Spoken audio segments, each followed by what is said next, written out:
Maraisi 5 tu ndio ambao wameingia kwenye kuna kujaribu kuangalia ukubwa wa hiyo nafasi.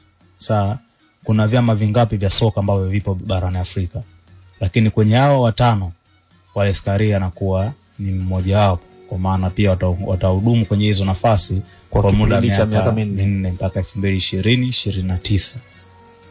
Sasa kwa upande wa Engineer Hersi, yeye pia anakuwa ni mtu wa kwanza kwa kuingia kwenye hizi kamati, kwenye kamati ya mashindano ya vilabu upande wa wanaume kutoka ukanda huu wa Afrika Mashariki na Kati.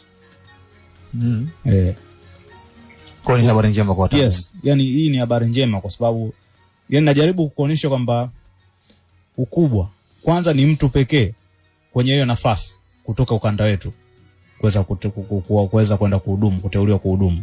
Sasa pili, angalia kuna watu wangapi ambao wanaweza kuhudumu kwenye hizo nafasi. Ndio maana nikakwambia kwa Wallace Karia kuna marais 5 tu ambao wamechaguliwa kwenye hizo kamati kutoka ukanda kutoka barani Afrika.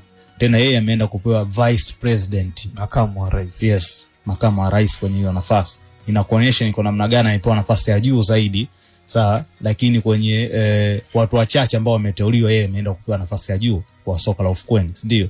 Engineer Hersi upande wa vilabu kwa maana kamati ya kuwa ni mjumbe wa kamati ya mashindano ya vilabu upande wa wanaume, ndio. Yeye amekuwa ndo kiongozi wa kwanza kuenda kuhudumu kwenye hizo nafasi kutoka ukanda wetu wa Afrika Mashariki na Kati. Sasa tunakuja upande wa Binema ambaye pia na yeye anaenda kuhudumu kwa upande wa kamati ya nini ya wasichana, ndio. Kwa hizi ni nafasi ambazo sisi tunatakiwa tujivunie.